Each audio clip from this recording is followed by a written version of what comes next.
Hello everyone. Welcome to Aspirants Aid Assam. Aspirants Aid Assamলৈ আপোনালোক সকলোকে স্বাগতম জনাইছোঁ আৰু আজি আমি আৰম্ভ কৰিব ওলাইছোঁ ভাৰতৰ ইতিহাসৰ মধ্যযুগীয় ইতিহাসৰ এটি নতুন টপিক হেতু হৈছে আমাৰ মোগল সাম্ৰাজ্য। মোগল সাম্ৰাজ্য আমাৰ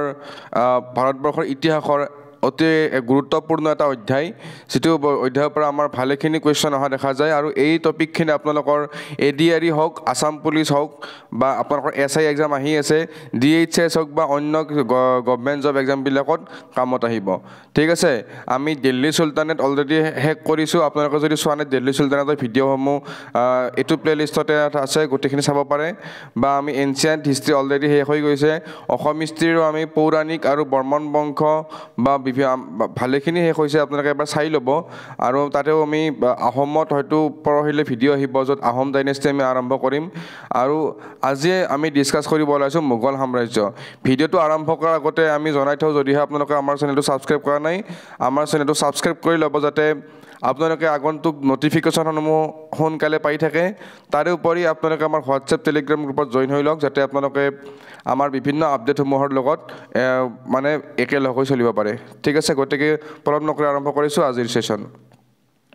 আমি মোগল সাম্ৰাজ্যৰ কথা পঢ়াৰ লগে লগে আমি আগতে যিটো লাষ্ট ক্লাছ আছিলে এইটো টপিকৰ ওপৰত, সেই ক্লাছত আমি কৈছিলোঁ যে আমি দিল্লী চালতানাত কেনেকৈ ডিক্লাইন হৈছিল। তাতে আমি পঢ়িছিলোঁ যে ইব্ৰাহিম লোধি যেতিয়া লোধি ডাইনেষ্টিৰ শাসন কৰি আছিলে, তেতিয়া দৌলত খান লোধিয়ে বাবৰক ইনভাইট কৰিছিল ইব্ৰাহিম লোধিক আক্ৰমণ কৰিবলৈ। আৰু বাবৰে ইব্ৰাহিম লোধিক আক্ৰমণ কৰিছিল আৰু তাৰ ফলত যেতিয়া ইব্ৰাহিম লোধি সেই ৱাৰত পৰাজিত হৈছিল, তাৰপিছত বাবৰে ভাৰতবৰ্ষত আমাৰ মোগল ডাইনেষ্টি আৰম্ভ কৰিছিল। ঠিক আছে, এতিয়া ইয়াৰে ইম্পৰ্টেণ্ট কথাটো হৈছে বাবৰৰ জন্ম হৈছিলে 14 ফেব্ৰুৱাৰী 1483। মনত ৰাখিব 1483। এইটো আপোনালোকে এনেকৈ মনত ৰাখিব পাৰে যে আমাৰ 83 বুলি মনত ৰাখিব লাগিব, মনত ৰাখিব পাৰে মানে কি 83 ৱৰ্ল্ড কাপ জিকিছিলে ন, 83 মনত ৰাখিব জন্ম হৈছিল 1483 আৰু ভেলেণ্টাইন ডে দিনাখন বাবৰৰ জন্ম হৈছিল। চাওকচোন কেনেকুৱা এটা কইনচিডেঞ্চ, ভেলেণ্টাইন ডে দিনাখন বাবৰৰ জন্ম হৈছিল 1483। আৰু তেওঁ মেইনলি ক'ৰ আছিলে, ফাৰঘানা উজবেকিস্তানৰ পৰা তেওঁ মেইনলি বিলং কৰে। ঠিক আছে, ফাৰঘানা উজবেকিস্তান, তাৰ পৰা তেওঁ মেইনলি বিলং কৰে। ইয়াৰে যিমানটা লাইন আছে এই গোটেইখিনি লাইনৰ পৰা মোটামুটি আপোনালোকে যদি গোটেইকেইখন শ্লাইড চাই মোটামুটি 200মান MCQ আপোনালোকে ছল্ভ কৰিব পাৰিব। ইমান বেছি ইনফৰমেশ্যন আছে আৰু এই গোটেইখিনি ইনফৰমেশ্যনে আপোনালোকৰ কাৰণে ইম্পৰ্টেণ্ট হ'ব, গতিকে এটা ইনফৰমেশ্যনো স্কিপ নকৰিব। আৰু তেখেতৰ অৰিজিনেল নেম আছিল জাহিৰুদ্দিন মহম্মদ। ঠিক আছে, এইটো কুৱেশ্যনে বহুতবাৰ এক্সামত অহা দেখা যায়, জাহিৰুদ্দিন মহম্মদ। তেওঁ প্ৰথম আক্ৰমণ কৰিছিল 1519 চনত ভেৰাত। ঠিক আছে, 1519 চনত ভেৰাত, কিন্তু ইয়াতে লিখা আছে 1526। ইয়াতে এইকাৰণে লিখা আছে কাৰণ 1526 চনৰ পৰা তেওঁ শাসন কৰিবলৈ আৰম্ভ কৰিছিল। ঠিক আছে, প্ৰথম আক্ৰমণটো কৰিছিল 1519 চনত ভেৰাত আক্ৰমণ কৰিছিল। আৰু তেওঁ এটা অদ্ভুত এটা মানে সংযুক্তি আছিলে, যাতে তেওঁৰ মাকৰ ফালৰ পৰা আছিলে চেংগিজ খানৰ বংশধৰ আৰু দেউতাকৰ ফালৰ পৰা আছিলে তৈমুৰৰ বংশধৰ। গতিকে ভাবি চাওক বাবৰ কিমান বেছি এজন ডেঞ্জাৰ মানুহ হ'ব যে যিয়ে মাকৰ ফালৰ পৰা চেংগিজ খান আৰু দেউতাকৰ ফালৰ পৰা তৈমুৰৰ বংশধৰ আছিলে। ঠিক আছে, দুয়োগৰাকীয়ে ভাৰতবৰ্ষত আক্ৰমণ কৰিছিল। ঠিক আছে, গতিকে মনত ৰাখিবা বাবৰ খুবেই বেছি ইম্পৰ্টেণ্ট হ'ব। The family belongs to Chagatai section of Turkish race, commonly known as Mughal. তেওঁলোক মেইনলি টাৰ্কিছ ৰেচৰ আছিল আৰু আমি মোগল বুলি গম পাইছিলোঁ। ঠিক আছে, he was invited to attack by Daulat Khan Lodi. মই অলৰেডি ক'লোঁ দৌলত খান লোধিৰ বিষয়ে আপোনালোকে মনত ৰখাটো খুবেই দৰকাৰ। দৌলত খান লোধিয়ে ইণ্ডিয়াত আক্ৰমণ কৰিবলৈ বাবৰক ইনভাইট কৰিছিলে। ঠিক আছে, তেওঁ ভালেকেইটা আক্ৰমণ কৰিছিলে, মানে প্ৰথমটো 1519 চনত ভেৰাত মই ক'লোঁ অলৰেডি, কিন্তু ফাইনেলি তেওঁ 5 নম্বৰ যিটো এক্সপিডিশ্যন তাতেহে তেওঁ ছাকচেছ হ'বলৈ সক্ষম হৈছিলে। ঠিক আছে, তাতে তেওঁ ইব্ৰাহিম লোধিক পৰাজিত কৰিছিলে। সেই যুদ্ধখনৰ নামেই আছিল আমাৰ বিখ্যাত পানিপথৰ যুদ্ধ। কিমান চনত আছিলে? 1526 চনত। 1526 চনত যদি ইয়াতে লিখাও নাই আপোনালোকে লিখি থ'ব 1526 চনত মনত ৰাখি যাব বা মই আগতে যেতিয়া ইব্ৰাহিম লোদীৰ বিষয়ে কৈছিল তাতে কিন্তু মই ইয়াতে লিখি দিছোঁ তাৰে উপৰি তেওঁ দ্বিতীয়খন যুদ্ধ কৰিছিলে 1527 চনত সেইখন আছিলে আমাৰ মেৱাৰৰ ৰজা ৰাণা সাংগাৰ লগত আৰু বেটেল অফ খানৱা এইখনো বহুত বেছি ইম্পৰ্টেণ্ট তেওঁ 4খন যুদ্ধত অৱতীৰ্ণ হৈছিল আৰু 4খন যুদ্ধ আপোনালোকৰ কাৰণে এক্সাম পাৰ্সপেক্টিভত ইম্পৰ্টেণ্ট নেক্সট 1528 চনত তেওঁ যুদ্ধ কৰিছিল বেটেল অফ চন্দেৰী কাৰ লগত কৰিছিল ৰাজপুত ৰজা মেদিনী ৰায়ৰ লগত কৰিছিল বেটেল অফ চন্দেৰী এইখনো খুবেই বেছি ইম্পৰ্টেণ্ট আৰু অন্তিমখন যুদ্ধ 1529 চনত তেওঁ মহম্মদ লোদীৰ আংকল বা খুৰাক ইব্ৰাহিম লোদীৰ খুৰাক মহম্মদ লোদীৰ লগত যুদ্ধত তেওঁ লিপ্ত হৈছিল আৰু সেইখন যুদ্ধৰ নাম আছিল বিখ্যাত বেটেল অফ ঘাগৰা এই 4খন যুদ্ধৰ কথা আপোনালোকে মনত ৰাখিব 4খন যুদ্ধৰ ভিতৰত যিকোনো এখন যুদ্ধ সুধি দিব পাৰে বাবৰ এগৰাকী ৰজা যিয়ে প্ৰথমবাৰৰ কাৰণে বাদশাহ টাইটেলটো ল'বলৈ লৈছিল আৰু তেখেতৰ যিখন অটোবায়োগ্ৰাফি খবৰখনৰ নাম আছিলে বাবৰ নামা বা তুজুক ই বাবৰি এতিয়া মই ইয়াতে অলপমান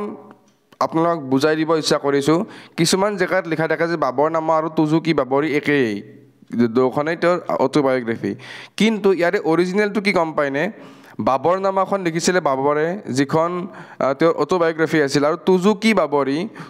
ই বাবৰিখন বাবৰ নামাৰ ট্ৰান্সলেট ভাৰ্চন আছিলে যিখন পোনপ্ৰথমে টাৰ্কিছ ভাষাত লিখা হৈছিলে আৰু পাছত সেইখন পাৰ্চিয়ানলৈ ট্ৰান্সলেট কৰা হৈছিলে ঠিক আছে পাছত এইটো পাৰ্চিয়ানলৈ ট্ৰান্সলেট কৰা হৈছিলে তো ট্ৰান্সলেট কোনে কৰিছিলে আব্দুল ৰহিমে এইখন ট্ৰান্সলেট কৰিছিলে পাৰ্চিয়ানলৈ আৰু সেইখনক কি বুলি কোৱা হয় তুজুক ই বাবৰি ঠিক আছে অৰিজিনেল বাবৰ নামখন লিখিছিলে বাবৰে নিজেই আৰু বাবৰৰ তোম যিটো সমাধিক্ষেত্ৰ আছে এইটো ক'ত আছে বাবৰৰ সমাধিক্ষেত্ৰ আছে আগ্ৰাত আছে কিন্তু এতিয়া চাওক সমাধিক্ষেত্ৰ আগ্ৰাতো আছে কবুলতো আছে মই কেনেকৈ কিয় লিখিছোঁ গম পাইনে এটা কেতিয়াবা এনেকুৱা হয় যেতিয়া ডাঙৰ মানুহবিলাক মৃত্যুবৰণ কৰে বাবৰ যেতিয়া মৃত্যুবৰণ কৰিছিল বা তেওঁ যেতিয়া মৃত্যু হৈছিল তেতিয়া তেওঁৰ সমাধিক্ষেত্ৰ মেইনলি আগ্ৰাত বনোৱা হৈছিল কিন্তু এই বস্তুটো বহুত মানুহে ভাল পোৱা নাছিল যে তেওঁ ইমান ডাঙৰ মানুহ আচলতে তেওঁৰ কাবুলৰ লগত এটা সম্পৰ্ক আছিল তেওঁ কাবুলকো লৈ আহিব লাগিছিল এনেকৈ কৈছিল কিন্তু সকলোৰে অনুৰোধত পাছত তেওঁৰ তোমটো আগ্ৰাতো বনোৱা হৈছিল আৰু কাবুলতো বনোৱা হৈছিল ঠিক আছে আৰু এই যিখন বাবৰ নামা সেইখন ইংলিছলৈ অনুবাদ কৰিছিল মাদাম বিব্ৰিজ এইটো নামো আপোনালোকে মনত ৰাখিব মাদাম বিব্ৰিজ এইটো নামো আপোনালোকে মনত ৰাখিব এতিয়া দিল্লী সালতানাতৰ অফিচিয়েল লেংগুৱেজ আছিল টাৰ্কিছ ঠিক আছে দিল্লী সালতানাতৰ অফিচিয়েল লেংগুৱেজ আছিল টাৰ্কিছ কিন্তু মোগল মানে এম্পায়াৰৰ অফিচিয়েল লেংগুৱেজ কিন্তু আছিল পাৰ্চিয়ান এইটো আপোনালোকে মনত ৰাখিব এক্সামত বহুত বেছি সোধা দেখা যায় ঠিক আছে গোটেইখিনি বস্তু মই অসমীয়াত এবাৰ সংযোগ কৰিছোঁ আপোনালোকে যিয়ে ডেডিকেটেডলি নোট বনাই আছে তেওঁলোকে লিখি যাওক মই অকণমান সময় ৰৈ দিছোঁ ভিডিঅ'টো পজ কৰি পেলাই লিখি যাওক বা আপোনালোকে স্ক্ৰীনশ্বট মাৰি যাওক ঠিক আছে খালি স্ক্ৰীনশ্বট মাৰোঁতে এটা বস্তু ন'টিছ কৰিব যাতে স্ক্ৰীনশ্বট হ'ব মোবাইলত স্ক্ৰীনশ্বট হৈ নাথাকে আপোনালোকে তাৰ পৰা নোট মেকিংটো কৰে ঠিক আছে খুবেই বেছি ইম্পৰ্টেণ্ট হ'ব ৰিভিজনত সহায় কৰিব নেক্সট আমি আহিছোঁ হুমায়ুন এতিয়া হুমায়ুনৰ বিষয়ে আমি গম পাব লাগিলে হুমায়ুনে প্ৰথম ৰাজত্ব কৰিছিল 1530 পৰা 1540লৈ তাৰপিছত 15 বছৰ কাল তেওঁ ৰাজত্ব কৰা নাছিল কিয় ৰাজত্ব কৰা নাছিল আমি গম পাম তাৰপিছত 1555 পৰা আকৌ 1556লৈকে তেওঁ ৰাজত্ব কৰিছিল ঠিক আছে এতিয়া এইটো আছিল হুমায়ুনৰ ৰাজত্বকাল এতিয়া প্ৰথমতে আমি গম পাব লাগিব হুমায়ুন বাবৰৰ ৰজা আছিল বাবৰৰ পুত্ৰ আছিল বাবৰ আৰু মহম আংগা বেগমৰ পুত্ৰ আছিল হুমায়ুন ঠিক আছে মনত ৰাখিব আৰু বাবৰে তেওঁৰ গোটেই সাম্ৰাজ্যখন 4গৰাকী পুতেকৰ মাজত ভগাই দিছিল তাৰে ভিতৰত আছে হুমায়ুন আৰু তেওঁৰ 3গৰাকী ভায়েক কামৰান হিন্দাল আৰু আছাকাৰী ঠিক আছে এই 3গৰাকীৰ মাজত তেওঁ গোটেই ৰাজ্যখন ভগাই দিছিলে কিন্তু সবতকৈ ইম্পৰ্টেণ্ট কথাটো হ'ল এই যিগৰাকী আপোনাৰ 3গৰাকী ভায়েক এই 3গৰাকী ভায়েকক মানে হুমায়ুনক ভালেখিনি সময়ত বাৰু কি মানে ভায়েকে যিবিলাক কাজিয়া লাগে এইবিলাকত লিপ্ত হৈ আছিল ঠিক আছে নেক্সট আহিলে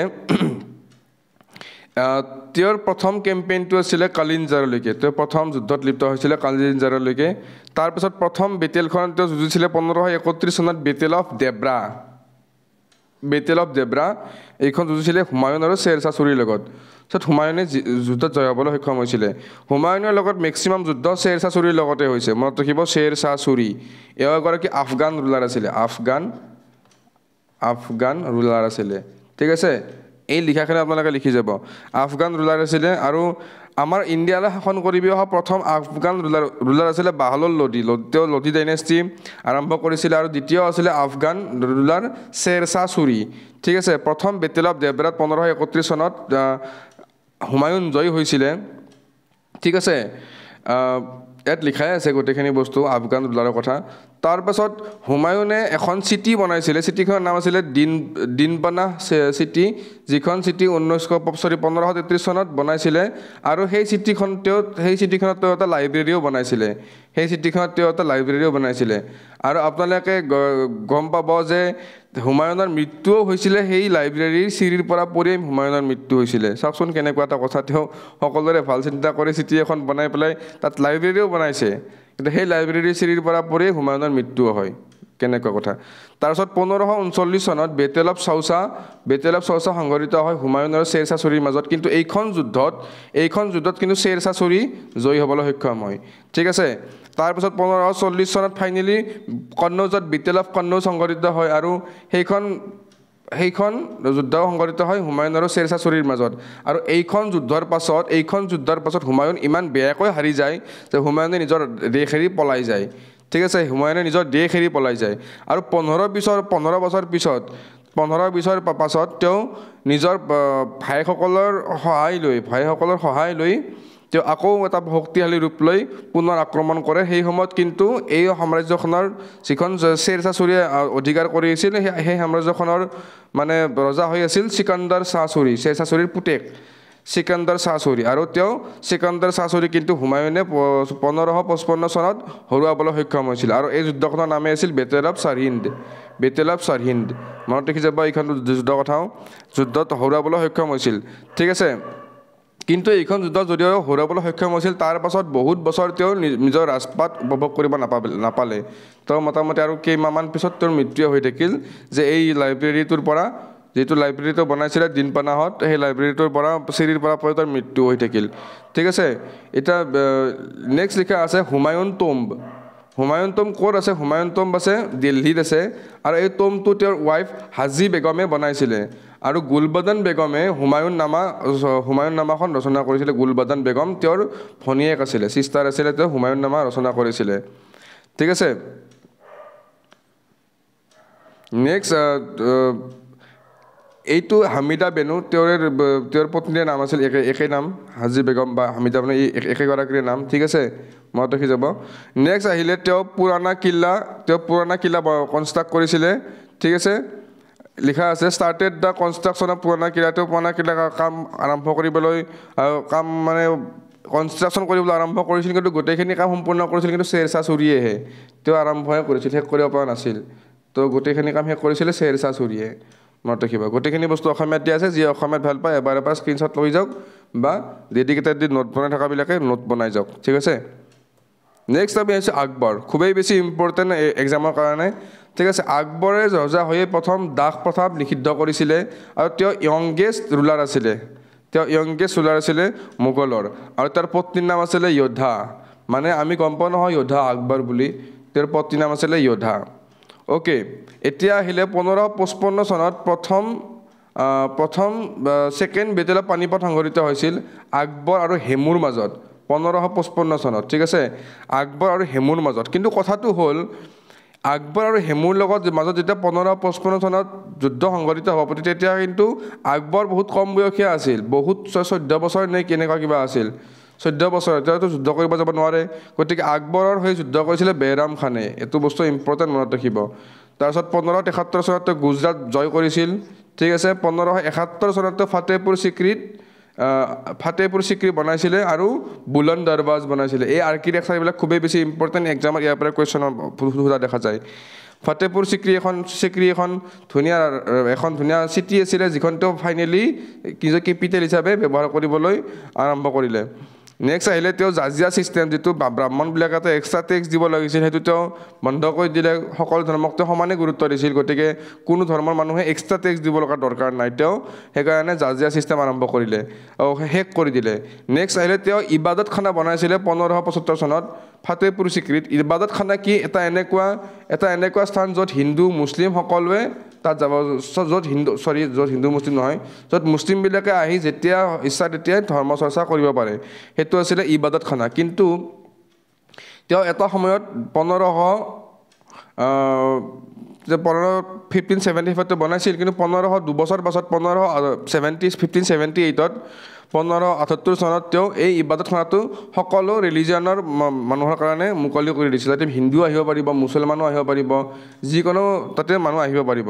কিন্তু শেষত কি হৈছিল, এই যিটো ইবাদতখানা তাত হিন্দুও নগৈছিল, মুছলমানো নগৈছিল, ঠিক আছে। গতিকে এইটো মানে সেই তেনেকৈ আৰু এইটো নচলিল ভালকৈ। আৰু এইটোক সেইকাৰণে কোৱা আছিলে ৰিলিজিয়াছ পাৰ্লিয়ামেণ্ট অফ ৰিলিজিয়ন। মনত ৰাখিব। 1576 চনত বেটেল অফ হালদিঘাটী, 1576 চনত বেটেল অফ হালদিঘাটী মানে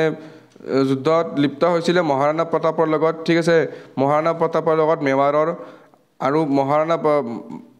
এইখন mainly this battle was photo between Maharana Pratap and Mansingh, ঠিক আছে। আৰু এই যুদ্ধখন মেইনলি মহাৰাণা প্ৰতাপ আৰু মানসিঙৰ মাজতে হৈছিলে,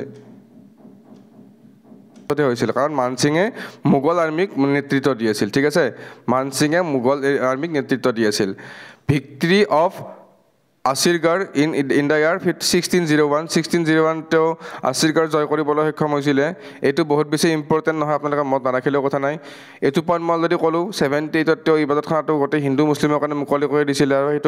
সেইটোক কোৱা আছিলে পাৰ্লিয়ামেণ্ট অফ ৰিলিজিয়ন। অ'কে, এতিয়া আহিলে তেওঁ এটা ধৰ্ম এটা উলিয়াইছিলে, সেইটোৰ নাম আছিলে দিন ই ইলাহী।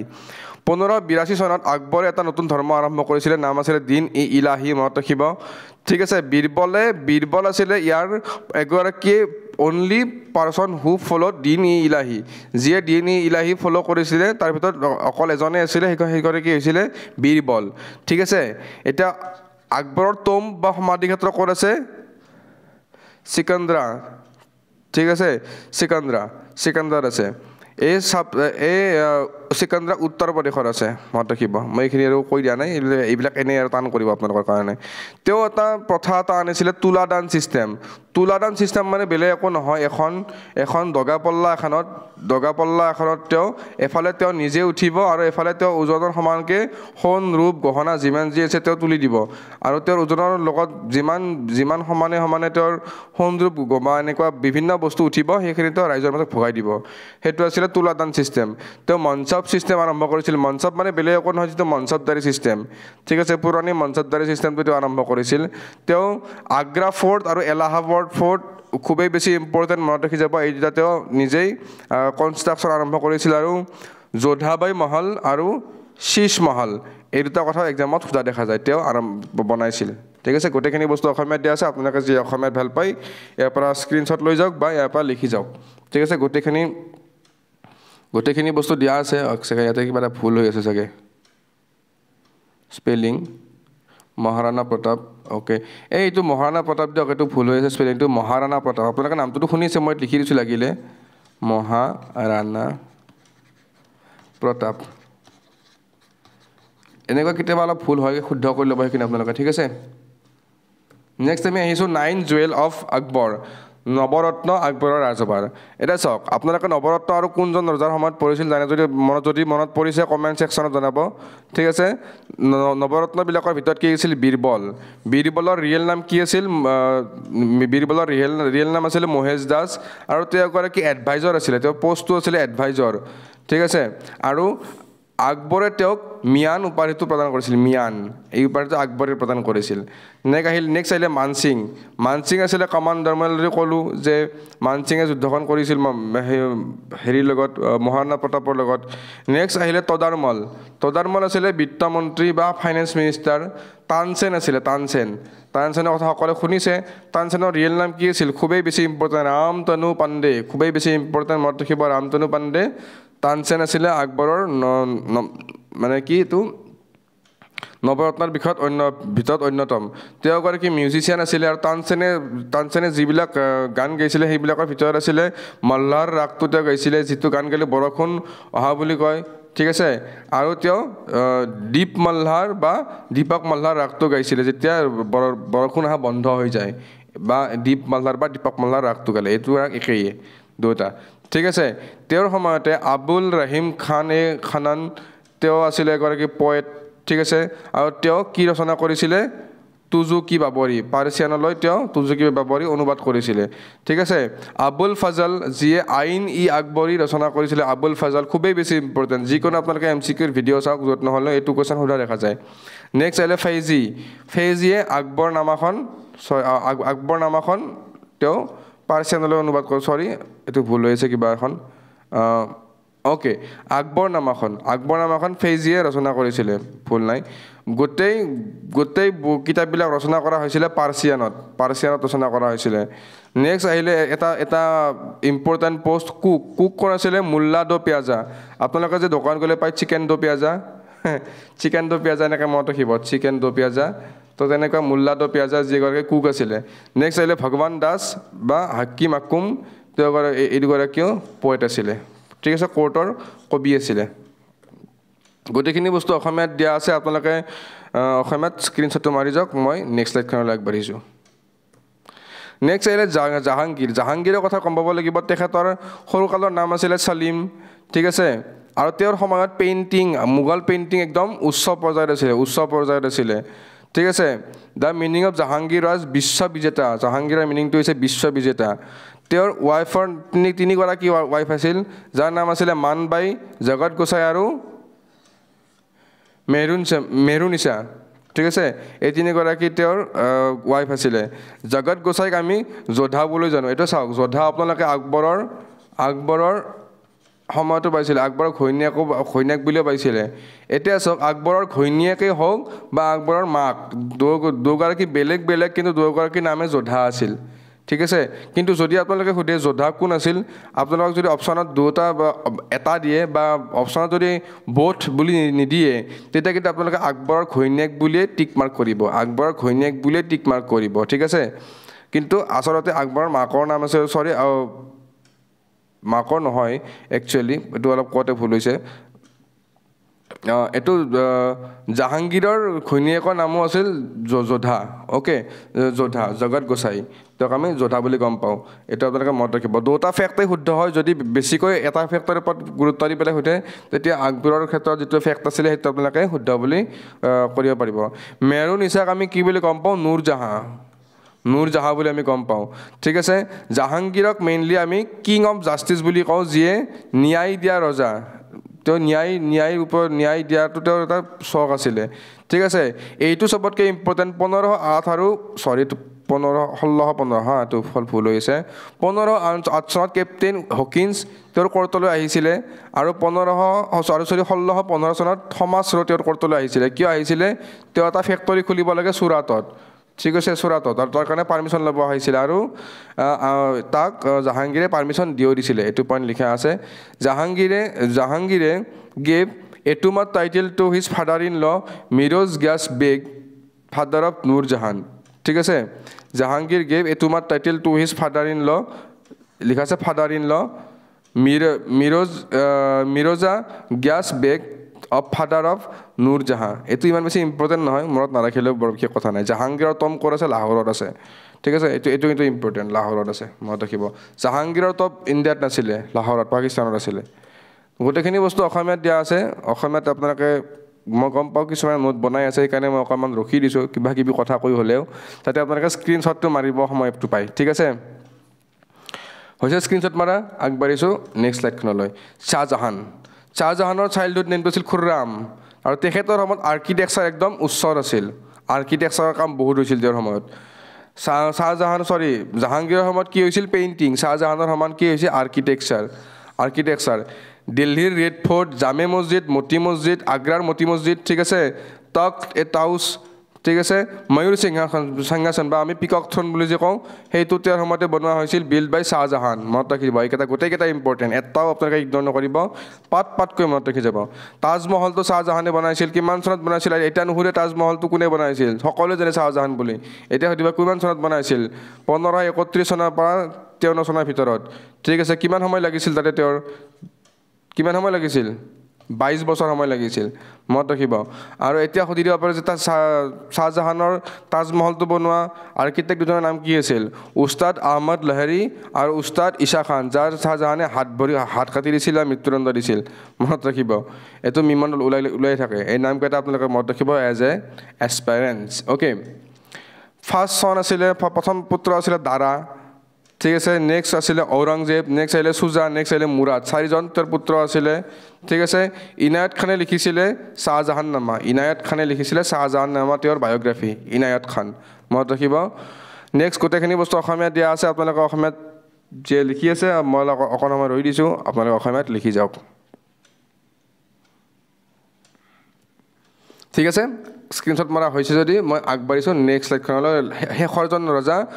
মোগল ডাইনেষ্টি শেষৰ গৰাকী শক্তিশালী ৰজা আছে আৰু লেটাৰ মোগলত ৰজা আছে কিন্তু এইখন শক্তিশালী ৰজা তেওঁ আলমগীৰ টাইটেলটো গ্ৰহণ কৰিছিল ঠিক আছে তেওঁ দুবাৰকৈ কৰোনেশ্যন চেৰিমনি পাতিছিল কিন্তু দুবাৰকৈ কৰোনেশ্যন চেৰিমনি কিয় পাতিব লগা হৈছিল সেইটো মই আপোনালোকক বুজাব লাগিলে মই 1 ঘণ্টা ক্লাছ ইয়াতে লৈ দিব লাগিব যেটো মই 1 ঘণ্টা ক্লাছত বুজাই দিব লাগিব আৰু 1 ঘণ্টা ক্লাছত বুজালে আপোনালোকৰ কিন্তু কুৱেশ্যন এই লাইনটোৰ পৰাই আহিব খালি এইকাৰণে আপোনালোকে এই লাইনটো মনত ৰাখক সেই 1 ঘণ্টাৰ ষ্টৰিটো আপোনালোকে শুনি লোৱাৰ দৰকাৰ নাই এক্সাম শেষ হ'ব মই স্পেচিয়েলি 1 ঘণ্টাৰ ক্লাছ ল'ম এইটো ষ্টৰি শুনাবৰ কাৰণে পঠাই দিছোঁ আজি নেক্সট আহিলে জাৰোখা দৰ্শন তেওঁ বেন কৰিছিল জাৰোখা দৰ্শন মানে কি আমাৰ আগতে মহিলাবিলাকে যিকোনো উৎসৱ পাৰ্বণতে ভাগ ল'ব পাৰিছিল ঠিক আছে গতিকে যেতিয়া ঔৰংজেব আহিছিল সেইবিলাক সব বন্ধ কৰি দিছিল মহিলাবিলাকে ক'তো ভাগ ল'ব নোৱাৰিব তেওঁ তুলাদান চিষ্টেম বন্ধ কৰি দিছিল নওৰাজ ফেষ্টিভেল বন্ধ কৰি দিছিল জাজিয়া চিষ্টেম ষ্টাৰ্ট কৰিছিল মানে যিমান ভাল কাম আছিল সব বন্ধ কৰিছে এই ভাল কাম আছিল নহয় সব বন্ধ কৰিছে বেয়া কাম যিটো আছিল জাজিয়া টেক্স আছিল সেইটোতো আৰম্ভ কৰিছে এতিয়া আহিলে বিবি কা মকবাৰা এতিয়া আপোনালোকে মোক এটা কথা কওক আপোনালোকে MS ধোনী মুভিখন চাইছে তাৰে এটা গানত যেতিয়া MS ধোনীয়ে সাক্ষী ধোনীৰ লগত ঔৰংগাবাদক ফুৰিব আহে ঔৰংগাবাদৰ সেই গানটোত মই গানটোৰ নামটো একচুৱেলি পাহৰিলোঁ সেই গানটোত তাজমহল দেখুওৱা হয় এতিয়া কথাটো হ'ল তেওঁলোকে ফুৰিব আহিছে ঔৰংগাবাদত ঠিক আছে তাজমহলটো ক'ৰ পৰা দেখালে ভাবিছেনে কেতিয়াবা নে এনেই কিবা দেখাই দিছে নহয় সেইটো হয় এটা তাজমহলৰ ৰেপ্লিকা তাক আমি কওঁ ব্লেক তাজমহল বা অৰিজিনেল নামটো হৈছে বিবি কা মকবাৰা যেটো ঔৰংজেবে বনাইছিলে ঠিক আছে আৰু ইতিহাসত তেওঁক কয় তাজমহলৰ ঘাটিয়া নকল বুলি কোৱা হয় এইটো মই কোৱা কথা নহয় এইটো ইতিহাসতে কোৱা কথা ঘাটিয়া নকল বুলি কোৱা হয় তাজমহলৰ বিবি কা মকবাৰা ঔৰংজেবে বনাইছিলে তাক আমি ব্লেক তাজমহল বুলি কওঁ ঠিক আছে এইটো আছে ঔৰংগাবাদত আপোনালোকে চিনেমাখনত যদি গানটো এবাৰ মনত পৰে এবাৰ চাই ল'ব আকৌ ঠিক আছে তেওঁৰ ৱাইফৰ নাম আছিল দিলৰাজ বেনু আৰু হিষ্টৰিয়ান বদিউনি তেওঁ কয় মুছলিমৰ শত্ৰু তেওঁ এই মুছলিমৰ শত্ৰু ইমান বেছি চেষ্টাচাৰী আছিল তেওঁ মুছলিমৰ বাহিৰে কোনো ধৰ্মৰ মানুহক চিনিয়ে নাপাইছিল ঠিক আছে কোনো ধৰ্মৰ মানুহক চিনিয়ে নাপাইছিল মতি মছজিদ তেওঁ বনাইছিলে মতি মছজিদ ইয়াৰ আগতে শাহজাহানেও বনাইছিলে মতি মছজিদ ঠিক আছে কিন্তু কথাটো হ'ল কি এইটো মতি মছজিদ দিল্লীত আছে আৰু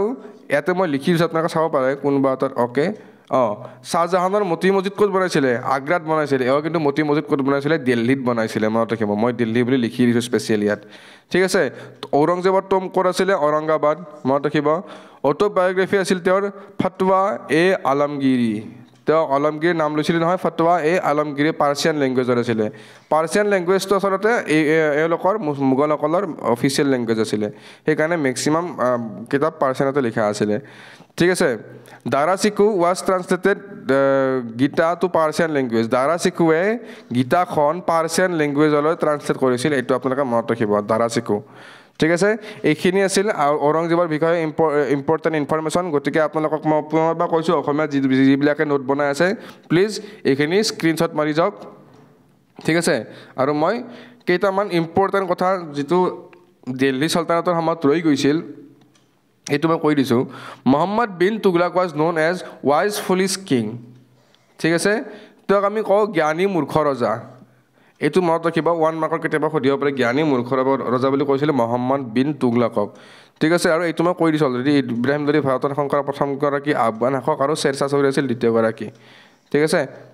সৰি ইব্ৰাহিম লোধি নহয়তো বাহলোল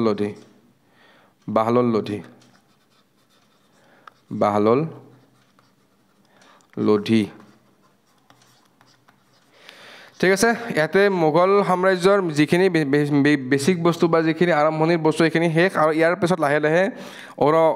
ঔৰংজেবৰ পিছত মোগল সাম্ৰাজ্য লাহে লাহে ডিক্লাইন হ'বলৈ আৰম্ভ কৰে মোগল সাম্ৰাজ্যৰ তলতীয়া যিখিনি ৰাজ্য আছিল তেওঁলোকেও নিজকে ইণ্ডিপেণ্ডেণ্ট বুলি ঘোষণা কৰিব আৰম্ভ কৰে আৰু অলৰেডি আপোনালোকে গম পাইছে যে অলৰেডি ইংৰাজ ভাৰতত প্ৰৱেশ কৰিছে মই দেখাই দিছোঁ যে জাহাংগীৰৰ কোৰ্টত ইংৰাজ প্ৰৱেশ কৰিছে গতিকে নেক্সট আমি মডাৰ্ণ হিষ্ট্ৰী আৰম্ভ কৰিব লাগিব ইয়াতে লাহে লাহে আমাৰ মোগল সাম্ৰাজ্যৰ শক্তিবিলাক কমিবলৈ আৰম্ভ কৰে ঠিক আছে ইয়াৰ পিছত মোগল ৰজা আছিলে যিবিলাকে নামত ৰজা হৈ আছিলে কামত একো নাছিলে ঠিক আছে গতিকে এইখিনি বস্তু আপোনালোকে পঢ়ি থাকক আজিলৈ এৰিছোঁ কাইলৈ হয়তো মই পলিটিৰ কিবা এটা ক্লাছ লৈ আহিম পলিটি বা চাওঁ কি আনিব পাৰোঁ ঠিক আছে গতিকে তেতিয়ালৈকে থেংক ইউ বাই বাই